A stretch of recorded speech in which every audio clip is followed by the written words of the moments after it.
Hero Quest. Deep inside another dimension, face battling barbarians and evil magic on a quest for adventure in a maze of monsters. This is Hero Quest, the fantasy adventure game where winning means mastering the arts of combat and magic. Once you get into it, you'll never be the same. Hero Quest. The legend grows. It has been a while since the game arrived. After looking over it and making the videos to review components as I have done, it is time to actually do some work with it. All things you see in this video, with the exception of the game and my floor scene here, can be purchased and links will be provided below.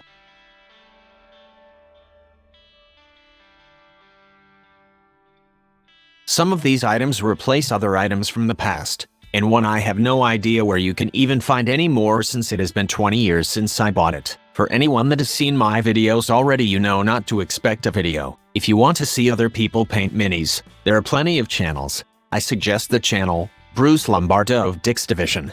Instead, I like to paint minis to relax, and so will not have a camera or anything else in the way when painting, but you will be offered the end results when I am done with a group of minis. This is what I will begin prepping the minis with. Some of these were just purchased and tested today. I will be going over each one and what I will use them for. The first one is this UV LED fingernail polish drying thing. UV is used in acrylic work to speed curing, and this thing does work on paints. It won't dry your paint immediately, but it will help make a thin layer dry quickly while you work on another mini, so you can paint faster without having to worry about unwanted blending. Next is this small cutting pad. I used to use a full-sized plastic cutting board that has been used for camping and woodwork for more than 30 years and is worn.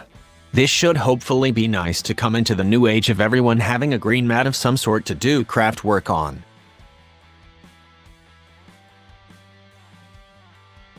Then we have a helping hand tool.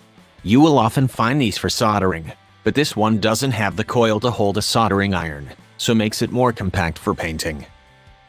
This is not the same model I have, as I purchased a few of them over 10 years ago, but it has all the same features and a magnifier is slightly better designed. Even the alligator clips will hold the mini for me, so I can focus on work with the brush. For anyone worried about leaving marks on a mini, you can either glue the mini to a toothpick or wrap some tape around the teeth of the clip to prevent it from scarring your mini.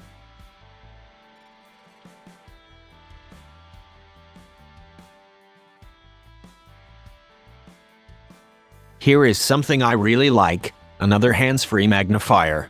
A clip-on jeweler's loop. With this there's a lot less space taken up between you and the mini than a giant magnification lamp. Multiple magnifications means you can switch from dry brushing or washing to detailing just by flipping which lenses you have in view. Not everyone wears glasses, but you can find a cheap pair to clip that loop onto. And if you are worried about getting eye strain wearing glasses when you don't need them, you could just take the lenses out of these simple pairs. If you don't already have one, you might wish to get a strap if you buy these glasses for yourself to help keep the extra weight of that loop up and not falling off when you lean into your mini to paint. I set one of these files out in case it was needed, but found that Hero Quest plastic is a bit too flexible to need one. But they are not a bad thing to have on hand for prepping minis to paint, so I left them in this list and video in case anyone needed to get some.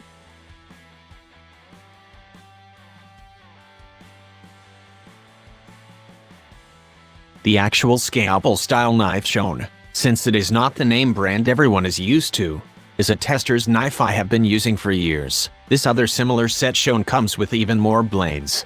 As long as you are removing mold lines and flash, one of these style knives will come in handy.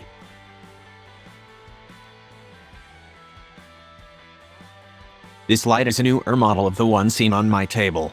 They used to be free with any purchase at Harbor Freight, but now are under $2.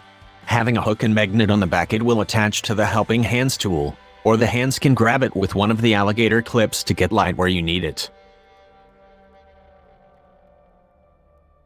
The placemat is not listed below, but you can find one anywhere.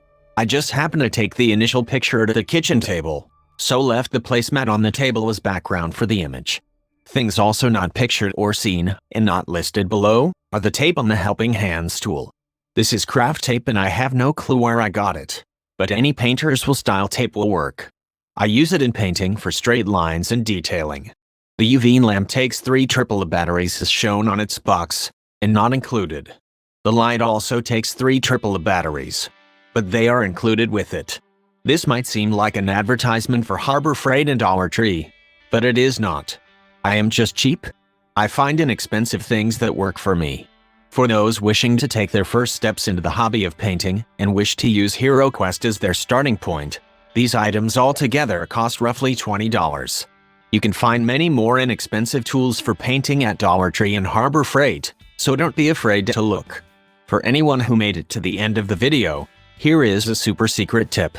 The type of fingernail polish that the UV lamp was made for is sold at Dollar Tree, and I found that you can cheat painting minis with fingernail polish to get some of those old enamel metallic flake paint styles people used on model cars back in the day that don't often exist in most acrylic paint sets these days.